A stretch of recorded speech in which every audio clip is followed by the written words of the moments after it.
Thank you very much. Good morning, everyone.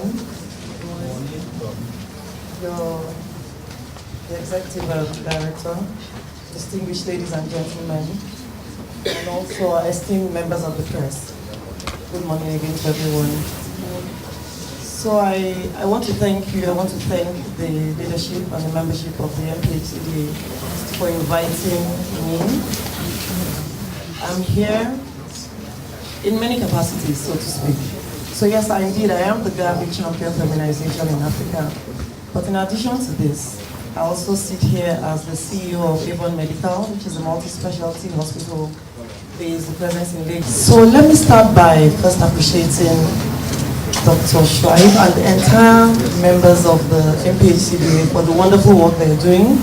As he said, as we've also heard, this is the Africa Immunization Week. They've been tireless in their pursuit of, dealing with childhood immunization, preventable diseases, and I think we must commend them for the work they've been doing. So thank you, Dr. Sharif. I want to say as well that, it's always, I don't come to Abuja often, but it's always a delight to come to Abuja. I've mentioned that I'm a trustee of the Tony Elumelu Foundation, and I was here last month for the unveiling of the 3,000 entrepreneurs for this year. And there in the actual forum was the First Lady of the Federal Republic of Nigeria, Her Excellency Mrs. Aisha Buhari. And listening to her talk, she talked about her plans for supporting maternal and child health care.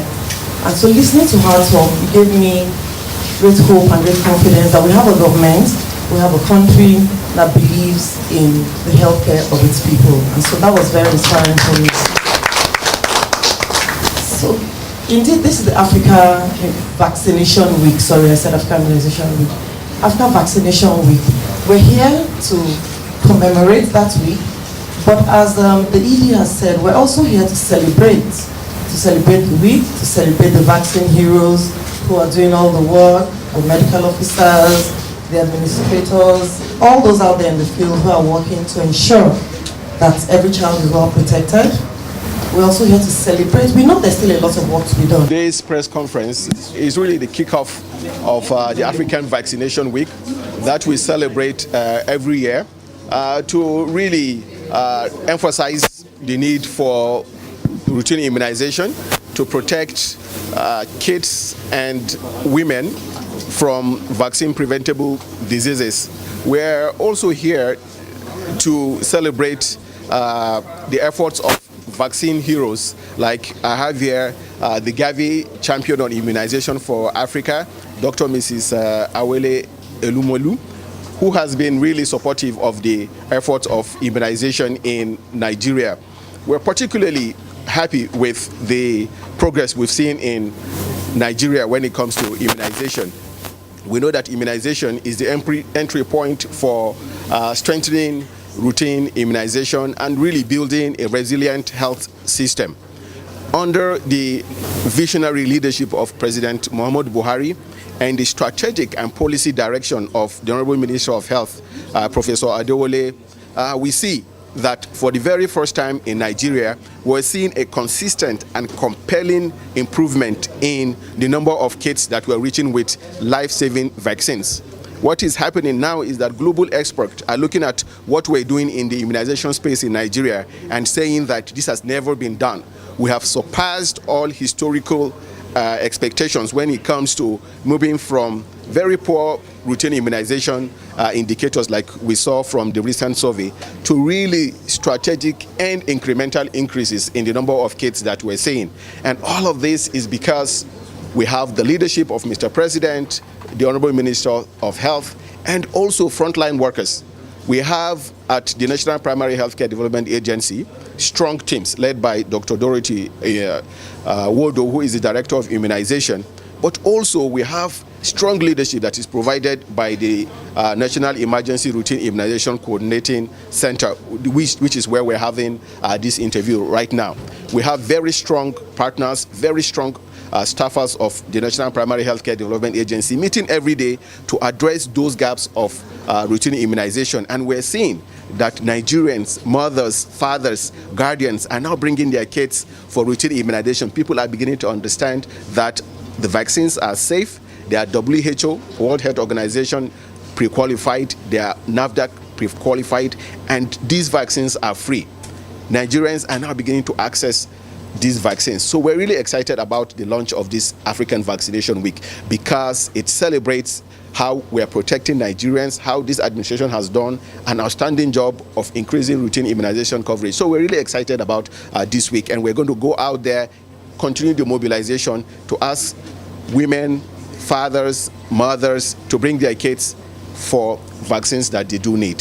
Thank you. You said you are going to immunize all Nigerian children. Do you have the capacity to do so?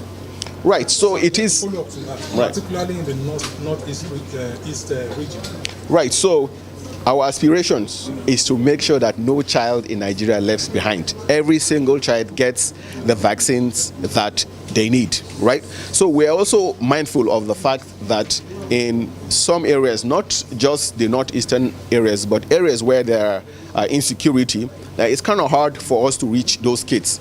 We've worked with local leaders, with traditional leaders, religious leaders, opinion leaders, NGOs, CSOs, to understand those communities and see the best ways of delivering those vaccines. We've been able to make progress from the last few years to reach some of these kids. We've not reached all of them, but we're hopeful that as the security situation improves, that we'll be able to reach these kids. The same strategies that we've used to drop oral polio vaccines in the most insecure areas are the same strategies that we're using to reach kids with routine immunization. And because we've been innovative, we've been creative, we're now at a point where we're just some 6 months away from being declared polio-free in Nigeria. This is an amazing time to be a Nigerian. So we're all excited about the progress that we've made.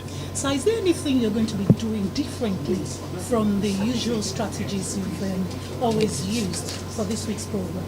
Right, so this week's African Vaccination Week is an opportunity for us to go back to the communities, to say thank you to all the heroes in the communities, to strengthen the partnerships that are there, going back to our traditional leaders, our religious leaders, congratulating them for the amazing work that they've done, because we couldn't have been here seeing consistent increases in the number of kids we're reaching without these stakeholders. The traditional leaders, the religious leaders, our politicians have gone back to the communities, and at every opportunity we've seen what they've done. We've not done this alone. We've done this as government. We've done it with our donors, our development partners, with champions such as Dr. Elumelu. So we're really excited about what the future portends for Nigerians. So Dr. Can we find out what is the role of the private sector in this whole vaccination exercise? Final question, please. Okay, so it's very important. The private sector, the role cannot be overemphasized, because Gavi, who I represent here, is basically the way Gavi thrives. It's a partnership of private and public sector. So we know that the government will always provide. We want the government to be able to provide the enabling environment, the policies, the structure, the tax structures. But we also know that the private sector has the expertise to achieve a lot of things. So this is where we know we need this merger, and this is how Gavi has been able to reach millions and millions of children. In Nigeria alone, Gavi has been able to immunize almost 300 million children in Nigeria alone, and it's through smart innovations like this, these private-public partnerships. Thank you. Thank you, sir. Thank you very much.